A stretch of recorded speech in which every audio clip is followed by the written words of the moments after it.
Karl Marx's historical materialism is one of the philosophic projects of the last 2 centuries that has irrevocably changed the nature not only of philosophic speculation, but obviously of geopolitical realities, of social struggles, and also of historical and sociological analysis. In many ways, Marxism is a very broadly synthetic intellectual project, bringing together elements of aesthetic theory, of moral theory, of epistemology, of metaphysics, much of which is very much, how to put it, dated. Marx is very much useful as a barometer of intellectual fashion. A romantic poet in his youth, and a great student of positivist science when positivism was in fashion in the latter half of the century. Nonetheless, there is a certain core of Marx's oeuvre, or how to put it, a certain part of his project, which has retained a certain currency even to this day. And that, I would urge, is Marx's historical materialism, his interpretation of history, and his very rich sociological analysis. I think if you would study any current historiography, American history, European history, world history, I think you would find that it is, even among people who would not consider themselves Marxists, strongly tinctured by Marxian analyses and Marxian posits. So what I'm going to try and give you here is to disentangle one certain thread of the whole project of Marxism, the historical materialism, and offer for you a rational reconstruction of it, which I have culled from reading a wide variety of his sources. I should begin by noting that Marx was profoundly affected by Hegelian philosophy, Kantian moral theory, French political communism, specifically of Babeuf, and British political economy. And towards the end of his life, that becomes increasingly important to him. He's very much eager to inherit the mantle of David Ricardo as the great political economist of his generation.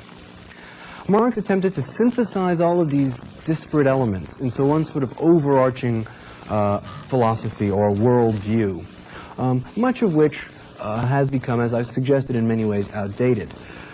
But his historical materialism, which has retained a certain amount of freshness and validity for us, is specifically an attempt to answer Hegel's idealist explanation of history, which you previously heard from Professor Sugrue.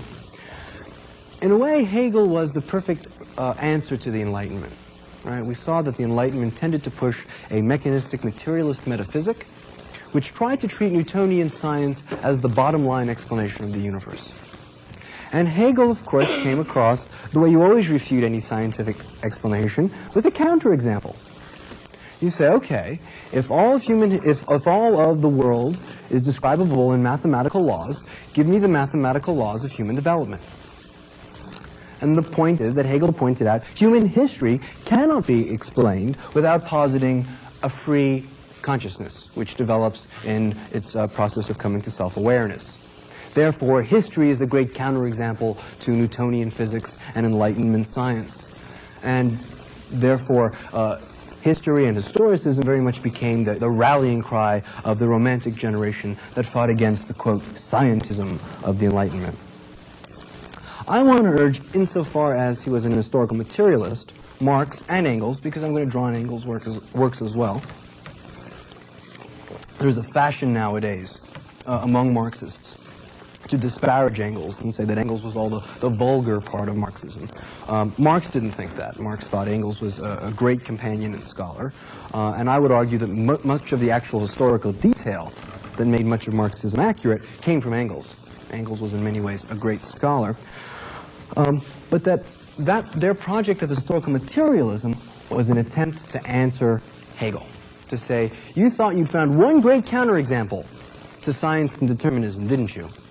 Well, I'm going to take you on your own turf. human history, and I am going to show you when it's done that in fact it is a scientific phenomenon that can be described through laws. That is in fact causally determined, not through freedom, not through rationality, but simply by, as we'll see, a sort of technocentric interpretation of the world. So the basic project in its roughest guise is the attempt to explain human history on a purely naturalistic or scientific basis. Now, in the rational reconstruction I'm going to offer you, we're going to take our point of embarkation or beginning from a comment that Marx sort of threw away in the Communist Manifesto. He said, communism is the answer to the riddle of history. And it knows it. It solves the problem of history. It's one of the few places where you get that formulation, the problem of history. And the question becomes, what's the problem of history? What is he talking about? I want to urge that what in fact the problem of history is really a problematic. It's a set of issues or background assumptions. Another way of thinking of it is in terms of history as a narrative, it's the set of themes, three fundamental themes that interact and arise in the unfolding account of human evolution. So what we'll find is I'm going to offer you these three issues that make up the problematic, and you should be able to see them interact in a dynamic process of evolution in human history. And we'll find that those themes, that evolution is punctuated by very sharp conjunctures. Now, the first issue behind that problematic is one of what I would call philosophical anthropology. The question is, from a naturalistic basis, what distinguishes man from all the other species? Right? What is unique about humans that none of the other species seem to have? The first obvious answer to that, the Hegelian answer, is, well, consciousness.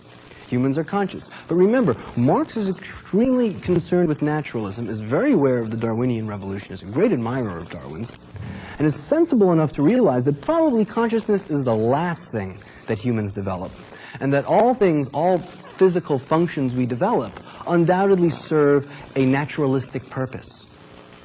So to put consciousness as the answer there is really to jump the gun. Why would we develop consciousness in the first place? What function does it serve in our natural evolution? And that's why he says there's really something more fundamental than consciousness. And that is man, the producer. Humans are the only animals that manipulate and change their environment constantly, refashion it to fit their evolving historical needs and desires. In other words, man, Homo faber, is the only species that produces with cognitive forethought. And in fact, that's the key to cognition and consciousness. That consciousness developed instrumentally. Right? That seems to be the background assumption. We developed consciousness and representations so that we could become more efficient in our productions in nature. Right? That's his first fundamental assumption. Man is Homo faber, that animal that recreates and refashions his environment, that is to say nature, to correspond to and fulfill his changing historical needs and what Marx would call objectifications. Right? His placing himself in nature and leaving his mark there. The second issue of the problematic is also anthropological, though in a much more, I would urge, natural historical sense. And that is that if we think about the problem of production and go out and observe actual producers, we'll find that even in the most primitive modes of production, specifically that which is called hunting-gathering, hunter-gatherer societies, even there we will always find a division of labor. Which is to say, no human is responsible for doing all of the various productive tasks that humans are capable of, even in the most primitive modes of production. So in the case of hunter-gatherer societies, we can't help note that it is primarily or exclusively men who hunt. It is exclusively women who gather and tend the young. And he says that the first division of labor, therefore, was gender-based. And that has profound implications, obviously, for the way a society is going to be organized, right? If the first breakthrough in production will be the development of pasturage. Who did that? Who figured out how to tame the animals? Obviously the men. We should expect to find an extremely patriarchal society with an extremely patriarchal mythology. Contrast that to a society where the first breakthrough is sedentary agriculture. Who figured that out? Certainly not the men. The men have nothing to do with crops. The women figured it out. And he says, if you find that, he doesn't say this, every anthropologist suggests it as well. I mean, I don't want to give him all the credit. That we should expect there to find matriarchal and matrilineal lines of descent, and that the religious icon will probably be a goddess, the goddess Mother Earth. Okay. So that's the second issue of the problematic, is division of labor. So we have homo faber, man is the animal that produces, and division of labor. The third issue, or problem, is scarcity. Again, it's an empirical observation. Every hitherto existing human society has been unable to produce more than enough, or even enough, of the various goods and luxuries of life for every member of that society. All right? No society that has existed in history has been able to fulfill all of the not only material but cultural wants of all of its members. And the result of this, Marx thinks, is absolutely causally determined. One group of society will attempt to enclose a disproportionate share of the material and cultural goods of that community so that they can live a more richly fulfilling life. Let me be very clear, Marx does not have any moral judgment about this. He doesn't think it's bad for people to try to, quote, exploit other people so that they can live a richer life. In fact, this corresponds to what he would call, or we might call, since we've all been educated in the subject, Kantian heteronomy. As long as scarcity exists, each and every one of us will be heteronomously determined to try and get as many of the goods of life as possible. Right? And Marx has no value judgment about that at all. It's a completely expectable, predictable, and justifiable sort of activity. And we should expect to find that, in fact, such an attempt to enclose a disproportionate share of income will probably be based on your position within the division of labor. You'll try to take your position in that division of labor and use it to justify enclosing a larger amount of, quote, goodies. And that will require you gaining, quote, power, either militarily or culturally or otherwise. Now, the term for such a group that, on basis of their division of labor, is able to enclose a larger part of social income is a class. Don't get too hung up in that word. It corresponds roughly to what Madison and American Enlightenment figures called interests. It's not that distinct from the notion of social faction. It is basically the idea that because of our various economic positions, we all have disparate interests. And we try to pursue our, as it were, class or collective interests at the expense of other interests. So, three problems that are the background issues: scarcity, division of labor, homo faber.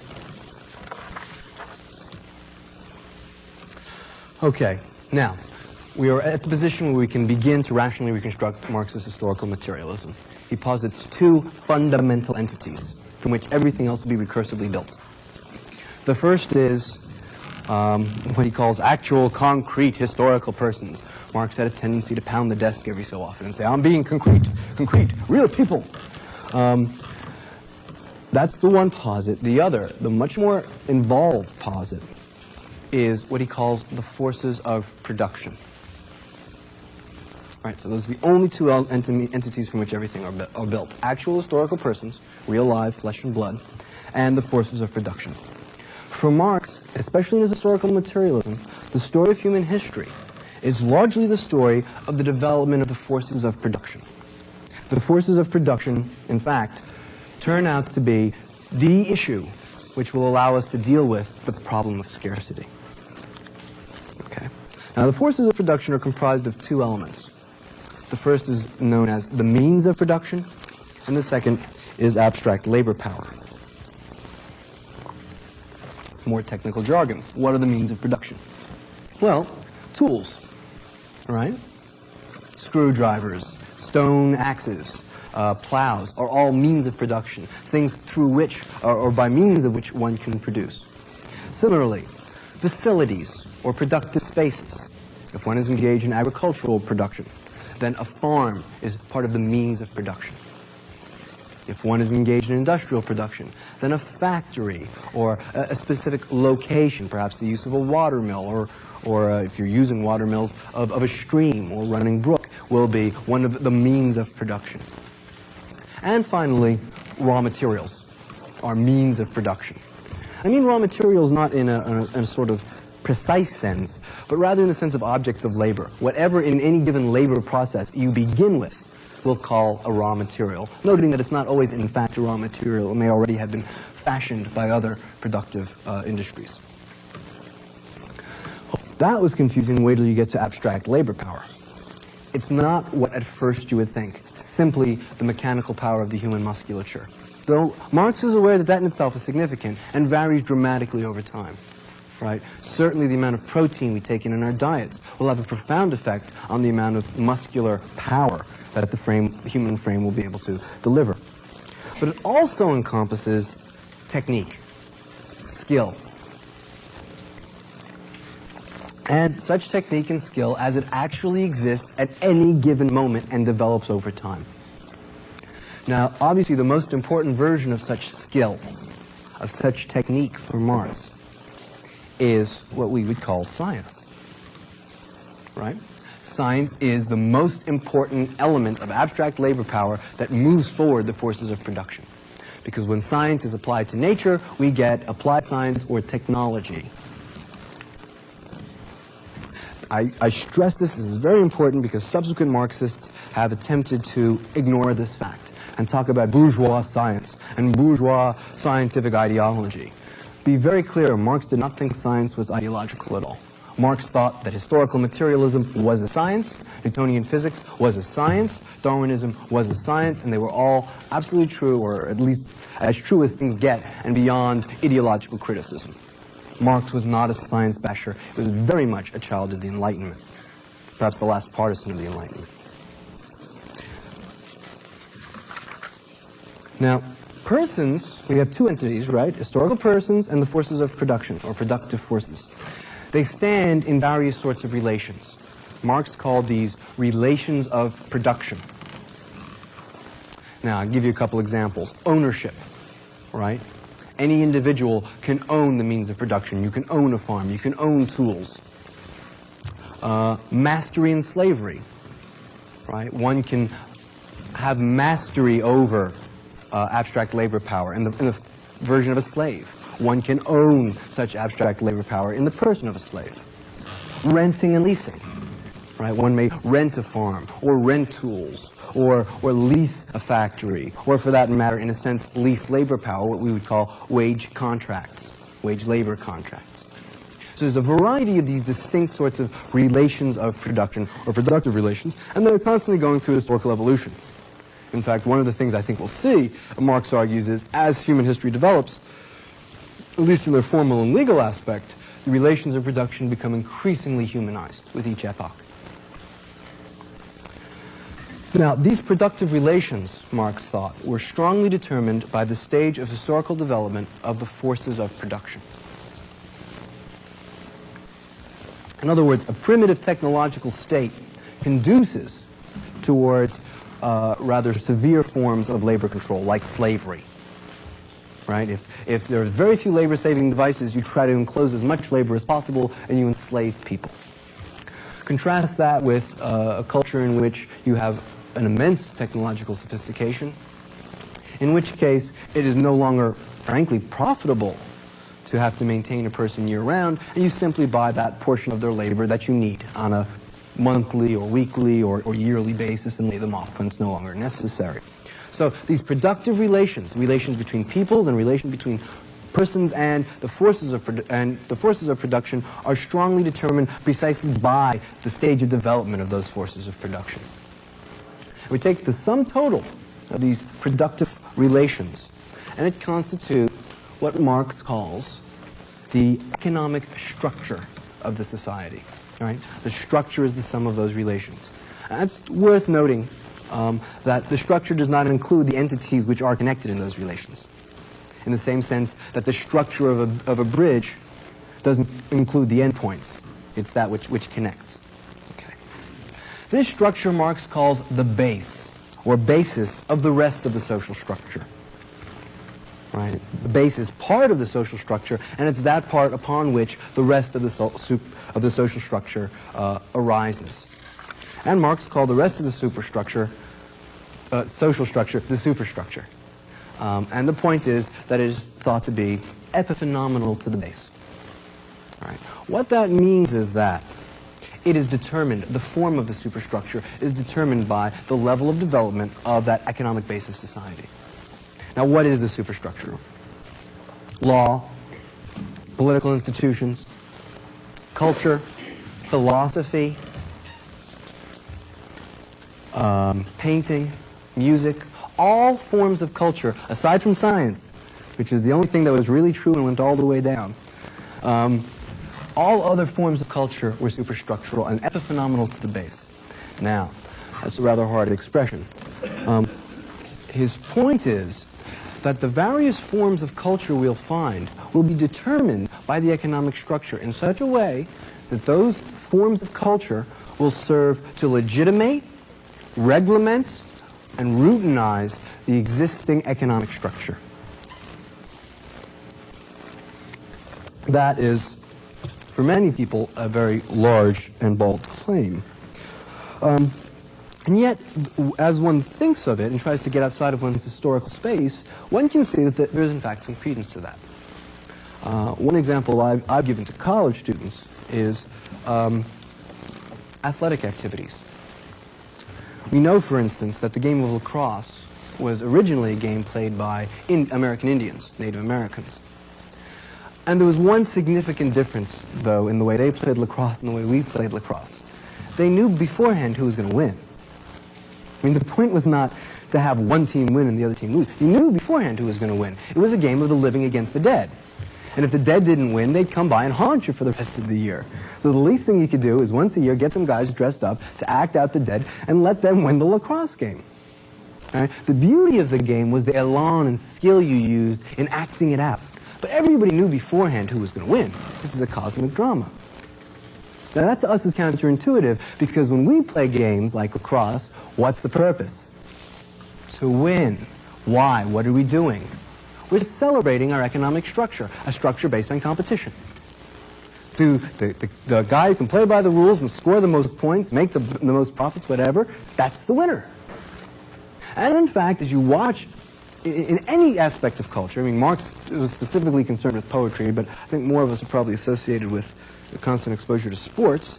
That's a form of mass culture that's very popular. You'll see that as sporting events evolve, they increasingly come to represent more and more of the development of our forces of production of our economic structure. Right? Take, for instance, a game like soccer. There's very little division of labor in soccer, is there? Everyone does the same things. They run around and kick a ball. And then there's one guy who stops it.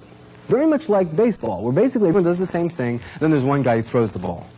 And then everybody else takes their turn at bat, except for in the American League. They have that horrible designated hitter rule. Contrast that to a game that was created after America was industrialized, like football. Right? It's very much like a factory. There's complete division of labor. There's guys who play in the league for 15 years and never touch a football unless they screw up. Right? There's other guys who will never hit someone for the rest of their career. There's another guy who just does nothing but kick the ball, can't even speak English. And then to top it off, there's this incredible hierarchic control by the coach on the sideline who is very much, wired in at headsets, very much like a factory manager. And in fact, we are so celebratory of our economic structure that all of us know the names of the owners. Right? We actually know the name of the capitalists of these industries. There's Ken Cook owns the Redskins, the Maras own Giants, and Eddie DeBartolo owns the 49ers. And in fact, football fans have reached the point where they even know how profitable the teams are. That winning results in a bottom line. So that's exactly Marx's point, is that it's not some sort of conspiracy or anything like that. It's that that's what culture does. Culture is naturally going to, through a process of causal determinacy, reflect and justify the economic structure below it. right? And again, we can find other examples of this. Look at, say, the sorts of activities that were considered fun among medieval lords. Jousting, which is what? A representation of their life, their warriors. Hunting, right? Surprisingly, they were very much into math competitions. And what sort of play did monks have? Debate societies, right? Always representing their relationship to the means of production, their labor process, their economic structure. Okay, the various relations of production within a given society. They correspond, as I've suggested, to a particular development of the forces of production. Some of these relations constitute an economic structure that Marx referred to as a mode of production. So if you ever hear, Marxists out on the street corner screaming about the mode of production, they're basically talking about the economic structure and its relationship to the forces of production. Marx argues that there have been exactly three modes, distinct modes of production in the civilized West. The first is the slave mode of production of the ancient or classical world. All right, and Marx, by the way, did his PhD on Aristotle. He's very aware that if you read every single classical Greek author, they all have one interesting sociological fact. Every single one of them justifies slavery, because slavery is the basis of their society. Right, he says you find that represented in every philosophic conception throughout the Roman Empire till you get to Augustine, when slavery is about to end. They all justify slavery. So that's the first mode of production, the slave mode. The second is the feudal mode of production, that which we would find in the medieval period. Right? And similarly, those ideas are associated with natural hierarchies, with increasing amounts of freedom as you move up. And again, the expression there in philosophy is Aquinas' great chain of being, that Professor Sugrue mentioned. Right? We don't have slaves anymore, but we still have degrees of freedom depending on one's place in the economic and political structure. And of course, obviously, the higher up you are in that structure, the closer you are to God. And finally, the third mode of production is the capitalist mode of production of the present modern bourgeois epoch, which is distinguished, among other things, by the final formal legal equality of all persons. Now, you've got the elements. Marx wants to offer, or did offer, several laws of development of the modes of production. These are, I would urge, scientific laws, which is to say they're based on his historical research. Therefore, they are subject to revision on the basis of new research. I think one of the mistakes that certain Marxist historians make is to treat Marx as a finally complete project. New research, and Marx did not have the greatest research abilities, new research might well change the nature of these laws, add new laws, etc. They're open to emendation. Nonetheless, I think what Marx offers is nonetheless, on its own, fairly impressive. Well, our first law will be that every mode of production persists as long as it is capable of fostering the development of the means of production. Or, excuse me, of the forces of production. So as long as any given economic structure or system of social relations allows the further development of the technology of the time, Marx says you can expect that that economic structure or those relations of production to persist. Right? That's the first rule. As long as there's still room for technological growth with those relations of production, you will continue to see that economic structure persist. The second law is that when the relations of production, or mode of production, serves as a fetter to the development of the forces of production, a period of social transformation ensues, in the form of sharp conjunctures that I mentioned earlier. And Marx recognizes that these conjunctures are called revolutions.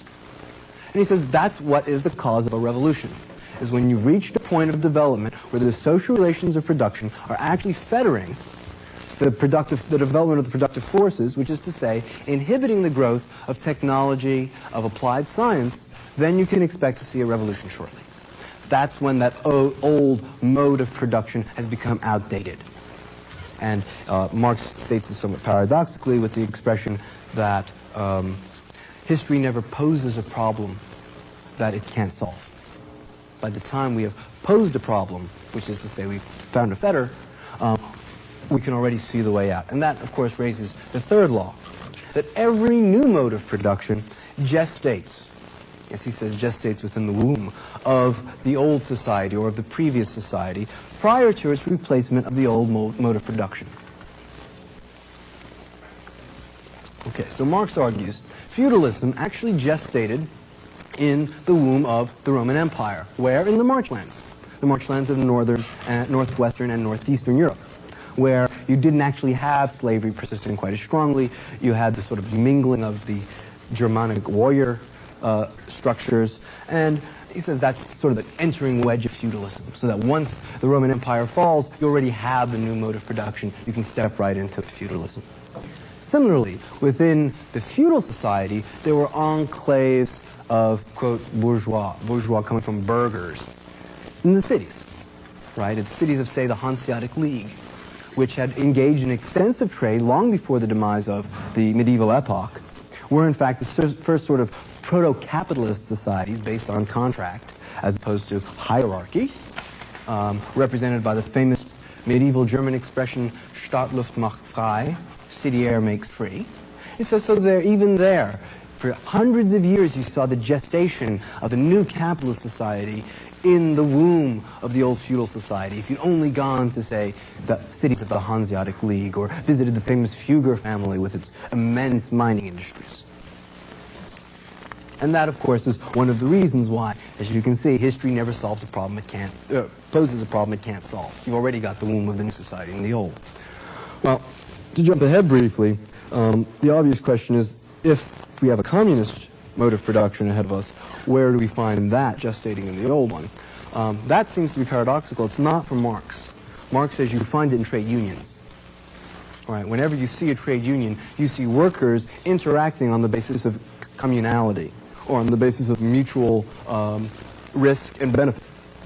And he says, and that obviously is the first form that we will have of the next stage of, next mode of production, or stage of the development of the productive forces.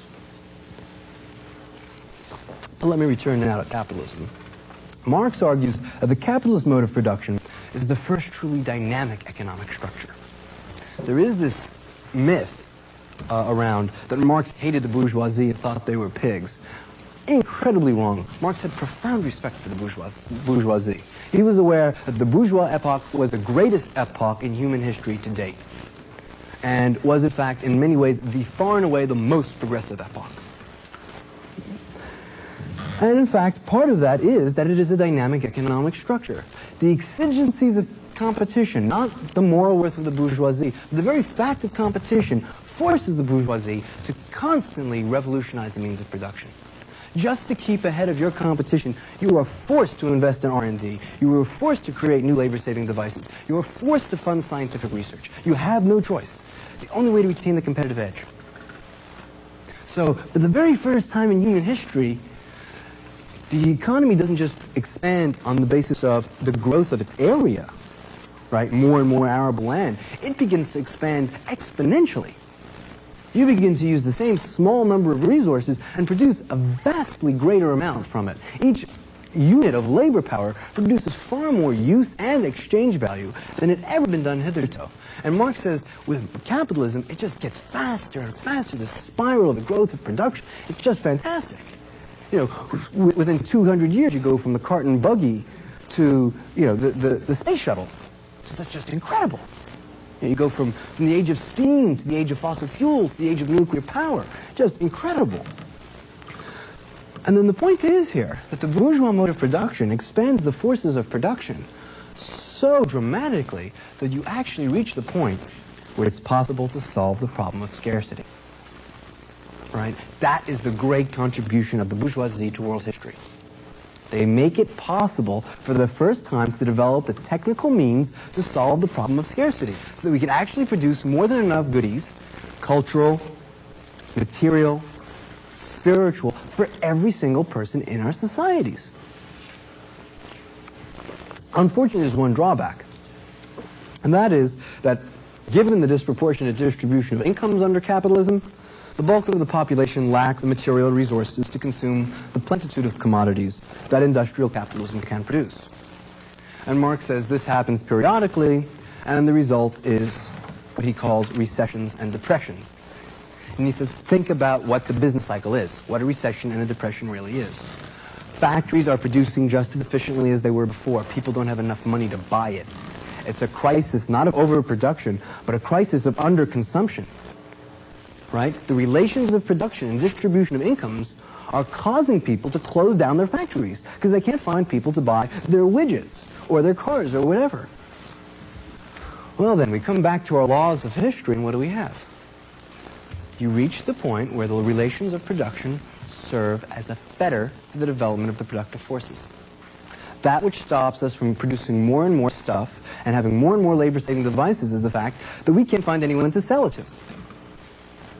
And so Marx says, well, whenever you know that that is going to happen, what's going to be the result? As soon as it becomes a complete and utter fetter, we can expect to see a period of social transformation, a revolution. And hence, not his prediction that communism would occur, not his hope, but his absolute certainty. Because as he saw it, each time the business cycle occurs, it gets deeper and deeper, less and less companies get out of that slump or depression, you get increasing amount of oligopoly, and there'll come a point when you get down to about 9 or 10 multinational corporations that run everything, and then they'll go into a deep depression, and it'll be quite simple, you'll just nationalize them.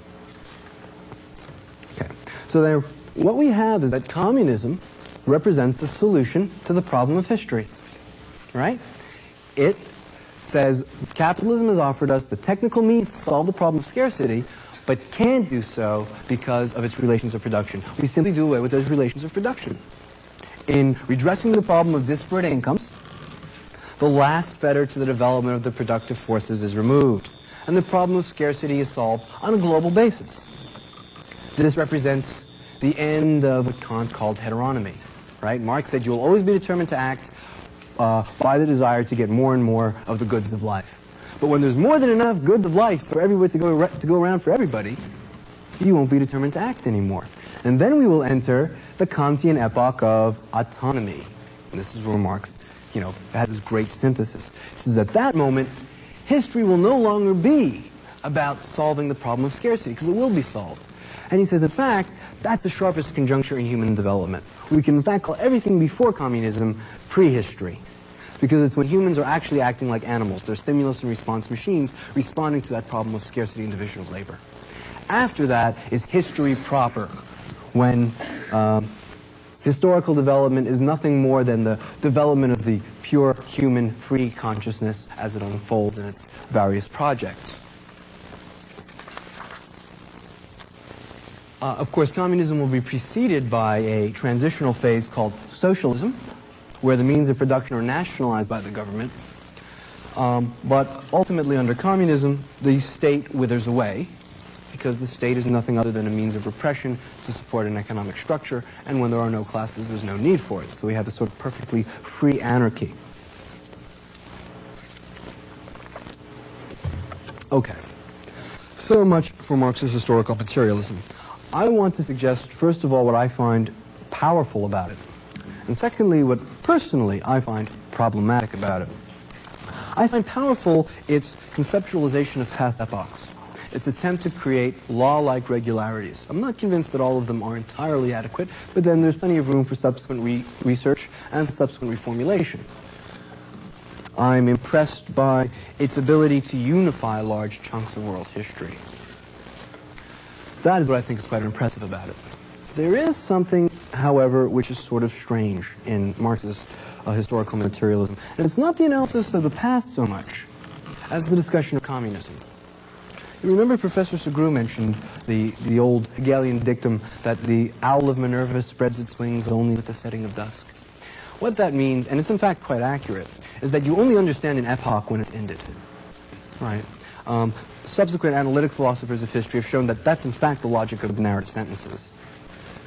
If someone were to say, stop into Mrs. Newton's house on the night he was born and say, "Lo, unto you is born the greatest physicist of your age," undoubtedly Mrs. Newton would have suggested that he take a powder. But if you stopped at Mrs. Newton's house some 40 or 50 or 60 years later and said, "Oh, unto you, 40 or 50 or 60 years before the greatest physicist of your time was born," it would have been true. Therefore, the meaning of that event is only clear to us afterwards. And Hegel made the point of this with Greek philosophy. He said, when do we get the great flowering of Greek philosophy? When the Greek city-state is dead. Right? When it's all over, that's when Plato and Aristotle can understand it. And similarly with each epoch. Well, the deep point there is that we judge past events on the basis of their present outcomes, or subsequent outcomes.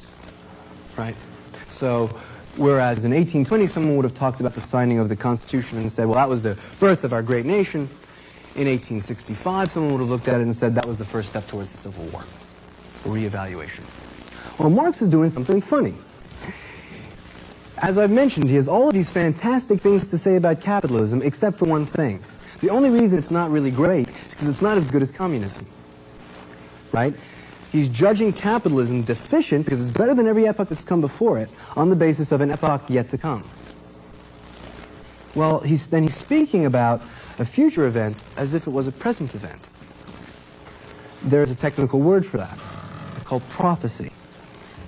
Right? Which is to say, unless you've actually experienced communism, then what basis do you have to critique capitalism? And to speak of communism as an inevitable outcome is to speak of future events as if they were present ones, which is exactly what Moses does, or exactly what Jesus does when he prophesies the coming of the end of the world. I would urge, however, that that's not a horrible problem for Marxism, or Marxist historical materialism. It's a problem for Marxism as a political project. It clearly becomes seen as a sort of prophecy. And incidentally, there are many Christian thinkers who've argued, the British Cardinal Newman once said Marxism is the last Christian heresy. It's the last time where you're going to have an eschatology and poor people are going to take over. I mean, after this, no one will believe that again. I would urge, however, that you can cut that part off, that communist part, the political project of Marx off, and leave behind the motive analysis of the past. And then what you have is, in a way, something close to the first creation of social science. And I think it's a particularly compelling way of thinking about past thinkers. I've tried to get you inside the text, as it were. But another thing you might do as you ruminate over these texts and read them again and again is think to yourself, well, how would, say, the economic structure, in a way, have determined this particular formulation of Aristotle? Or that particular notion of Descartes? Right? Or perhaps the bourgeois role of greed in society might have had something to do with the development of consequentialism in English-speaking philosophy. And it shouldn't surprise us that English-speaking world is the first place to have capitalism. And that Germany, which is relatively economically underdeveloped at the time, largely peasant, doesn't understand consequentialism, finds it bizarre. Right? They don't have that mode of production. So, in sum then, I would say that Marxism, since it is such a broad project, is really best used as a series of resources which we can eclectically draw and leave that which we don't wish behind. And I can't help feeling that Marxist historical materialism may be the most useful part of Marxism for analysts today and hopefully in the future.